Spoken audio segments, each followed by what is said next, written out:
Hello everyone, कैसे हैं आप सभी प्यारे भक्तों को राधे राधे। दोस्तों, आज के इस खास और इन्फॉर्मेटिव वीडियो पर मैं आपको श्री कृष्ण कन्हैया जी की प्यारा सा नगरी मथुरा वृंदावन की टूर के बारे में कंप्लीट इन्फॉर्मेशन देने वाला हूं। अगर आप भी मथुरा और वृंदावन को एक साथ घूमने का प्लान बना रहे हैं तो ये वीडियो आपको बहुत ही ज्यादा हेल्प करने वाला है। इस वीडियो के माध्यम से मैं आपको बताने वाला हूँ आप मथुरा वृंदावन तक कैसे पहुँच सकते हैं, यहाँ पर आपको होटल या फिर धर्मशाला कहाँ लेना चाहिए, यहाँ पर दर्शन करने का सही तरीका क्या रहता है, मथुरा वृंदावन में दर्शन करने के लिए कौन कौन से प्रमुख मंदिर बने हुए हैं, यहाँ पर खाने पीने का बंदोबस्त कैसा है, और साथ ही साथ वीडियो के लास्ट में हम बात करेंगे संपूर्ण बजट के बारे में। तो दोस्तों, मथुरा वृंदावन की यात्रा से related A to Z information जानने के लिए वीडियो को बिना स्किप किए एक बार पूरा देखिएगा जरूर। तो चलिए तो फिर शुरू से शुरू करते हैं और जान लेते हैं आप मथुरा वृंदावन तक कैसे पहुंच सकते हैं। मथुरा वृंदावन तक पहुंचने का सबसे सस्ता तरीका है ट्रेन का।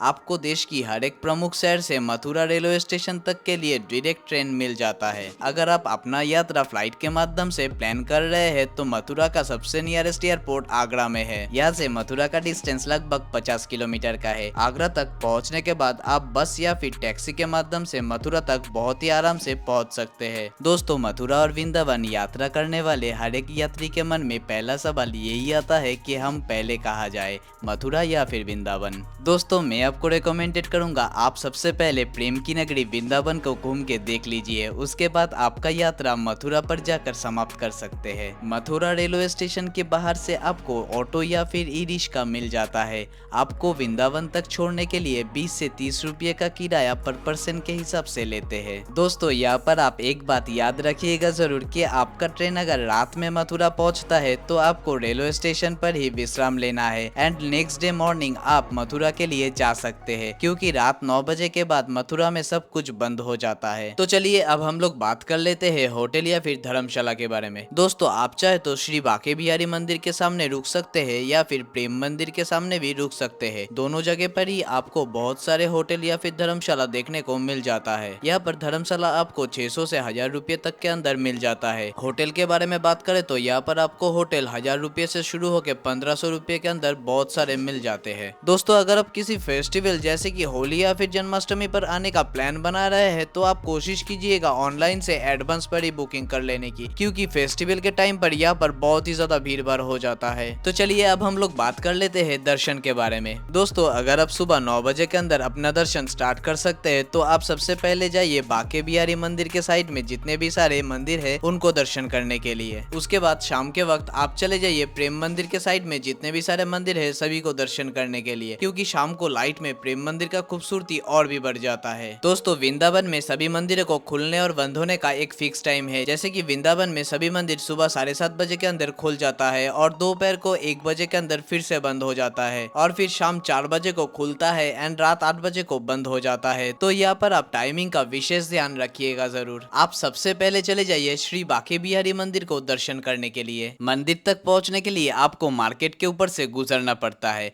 आप मार्केट से अपने हिसाब से फूल, माला और प्रसाद ले सकते हैं। इसके बाद आप श्री बांके बिहारी जी की मंदिर पर प्रवेश करके बहुत ही अद्भुत और प्यारा सा दर्शन प्राप्त कर सकते हैं। श्री बांके बिहारी जी की दर्शन प्राप्त करके आपका मन बहुत ही हल्का हो जाएगा।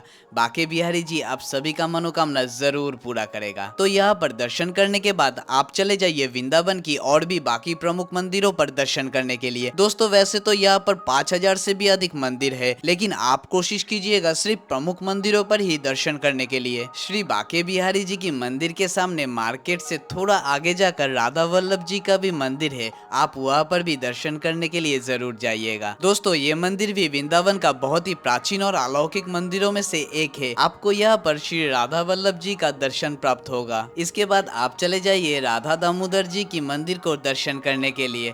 मंदिर के अंदर प्रवेश करते ही आपको राधा रानी और दामोदर जी का बहुत ही खूबसूरत दर्शन प्राप्त होगा। यहाँ पर दर्शन करने के बाद आप चले जाइए निधि वन। दोस्तों, निधि वन अपने विशेष मान्यता के लिए बहुत ही ज्यादा प्रसिद्ध है। ऐसा माना जाता है आज भी भगवान श्री कृष्ण जी रात को यहाँ पर आके बांसुरी बजाता है और साथ ही साथ 16,000 गोपियों के साथ रास भी रचाता है। दोस्तों, निधि वन घूमने के बाद आप साई जी की मंदिर, गोपीनाथ मंदिर और राधा रमन जी की मंदिर पर दर्शन करने के लिए जा जा सकते हैं। इन सभी प्रमुख मंदिरों पर दर्शन करने के बाद आप चले जाइए कालीदे घाट। दोस्तों ये वही स्थान है जहाँ पर भगवान श्री कृष्ण जी ने कालियानाग का वध किया था। सामने ही माँ यमुना जी का भी घाट है। आप यहाँ पर भी कुछ देर शांति से बैठ सकते हैं या फिर आप चाहे तो नौका विहार भी कर सकते हैं। यहाँ पर कुछ देर बैठने के बाद आप चले जाइए श्री मदन मोहन मंदिर पर दर्शन करने के लिए। दोस्तों ये मंदिर बहुत ही प्राचीन और खूबसूरत है। मंदिर के अंदर आपको श्री मदन मोहन जी का दर्शन प्राप्त होता है। दोस्तों अगर आप इन्हीं सभी मंदिरों पर थोड़ा थोड़ा करके वक्त बिताते हैं तो दोपहर के 1 बजे के अंदर आप सभी मंदिरों को कवर कर लेंगे। इसके बाद आप चले जाइए बाके बिहारी मार्केट पर। यहाँ से आप खाना पीना कर लीजिए।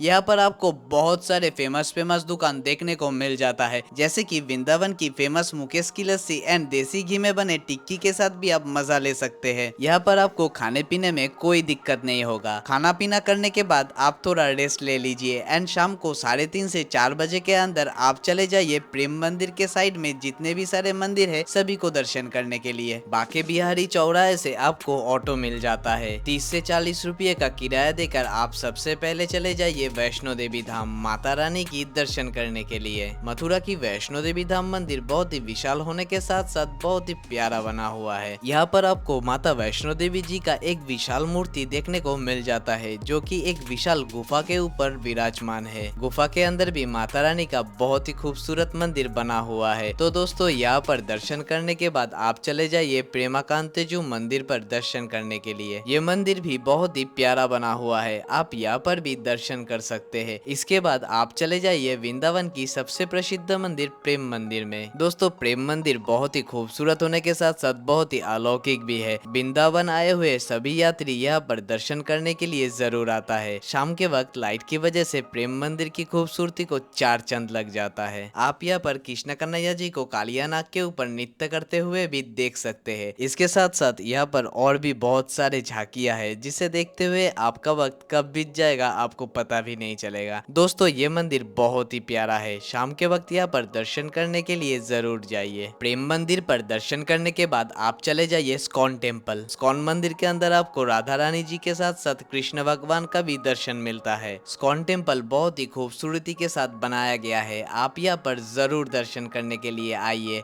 आपको बहुत ही अच्छा लगेगा। तो इन्हीं सभी प्रमुख मंदिरों पर दर्शन करने के बाद आप रात को अपने रूम पर जाके विश्राम ले लीजिए। अगर इनमें से कोई भी मंदिर आपसे छूट गया है तो अगले दिन सुबह आप सबसे पहले वहां पर दर्शन करने के लिए जा सकते हैं या फिर लगभग 9 से 10 बजे तक आप मथुरा के लिए चले जाइए और मथुरा की सभी प्रमुख स्थानों को बहुत ही अच्छे तरीके से दर्शन कर लीजिए। दोस्तों सबसे अच्छा रहता है आप वृंदावन से एक ऑटो बुक कर लीजिए। ऑटो वाले आपको सभी प्रमुख स्थानों पर घुमाने के बाद आप जहां पर ड्रॉप करने के लिए कहेंगे वहीं पर आपको ड्रॉप कर देता है। ऑटो वाले पूरे दिन के लिए लगभग 700 से 800 रुपये का चार्ज करता है। वृंदावन से मथुरा जाने के वक्त रास्ते में ही कांच मंदिर पड़ता है। आप यहाँ पर दर्शन करने के लिए जरूर जाइए। छोटे छोटे कांचों के टुकड़ों से इस मंदिर को बहुत ही अच्छे तरीके से सजाया और बनाया गया है। साथ ही साथ मंदिर के अंदर आपको भगवान श्री कृष्ण जी का बहुत ही प्यारा सा दर्शन मिलता है। कांच मंदिर पर दर्शन करने के बाद आप चले जाइए पागल बाबा मंदिर और विरला मंदिर। यहाँ पर भी दर्शन करने के बाद आप चले जाइए मथुरा नगरी की सबसे प्रसिद्ध मंदिर श्री द्वारिकाधीश मंदिर पर दर्शन करने के लिए। दोस्तों ये मंदिर बहुत ही अलौकिक है। यहाँ पर दर्शन करने से आपको नई ऊर्जा मिलता है। मंदिर के अंदर आपको द्वारिकाधीश जी का दर्शन मिलता है। आप यहाँ पर दर्शन करने के लिए जरूर जाइए। यहाँ पर दर्शन करने के बाद आप चले जाइए विश्राम घाट। मंदिर के सामने से ही विश्राम घाट के लिए रास्ता जाता है। दोस्तों माना जाता है भगवान श्री कृष्ण जी कंस का वध करने के बाद यमुना नदी की पार में बने इस घाट पर विश्राम करने के लिए आया था। इस घाट की आसपास बहुत सारे मंदिर बने हुए हैं। आप चाहे तो मंदिर पर दर्शन करने के साथ साथ यमुना नदी पर नौका विहार भी कर सकते हैं। नौका विहार करने के लिए आपसे 200 से 300 रुपया का चार्ज किया जाता है। यहाँ पर कुछ पल शांति से वक्त बिताने के बाद आप चले जाइए कंक्ष टीला। लगभग 150 सीढ़ियां चढ़कर आप टीले के ऊपर पहुंच जाएंगे। यहाँ पर एक छोटा सा मंदिर बना हुआ है,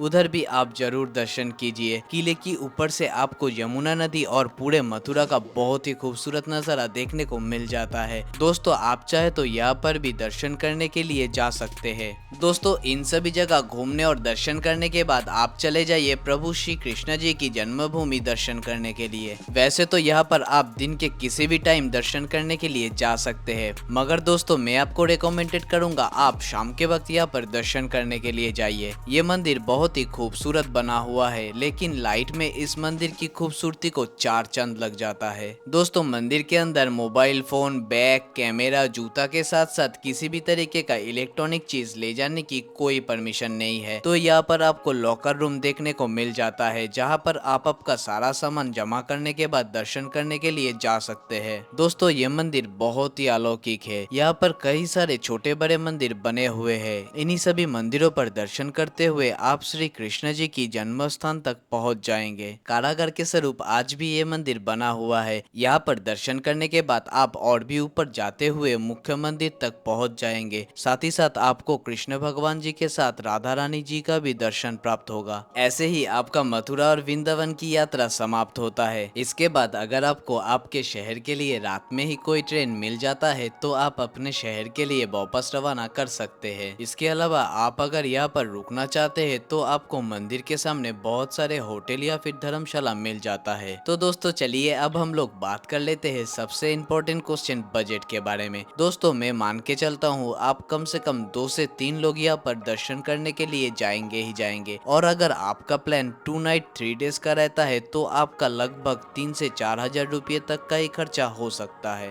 तो दोस्तों यहाँ पर मैं आपको मथुरा वृंदावन यात्रा से रिलेटेड हर एक इन्फॉर्मेशन देने की कोशिश किया। फिर भी मुझसे कोई टॉपिक छूट गया है तो आप मुझे कमेंट सेक्शन में पूछ सकते हैं, मैं आपको रिप्लाई जरूर करूंगा। आपको ये वीडियो कैसा लगा और आप ये वीडियो कहाँ से देख रहे हैं कमेंट सेक्शन में जरूर बताइएगा। अगर आपको ये वीडियो अच्छा लगा है तो आप मुझे एक लाइक देकर मोटिवेट जरूर कीजिएगा। तो चलिए दोस्तों फिर से मिलते हैं ऐसे ही किसी इंफॉर्मेटिव वीडियो पे, तब तक के लिए अलविदा।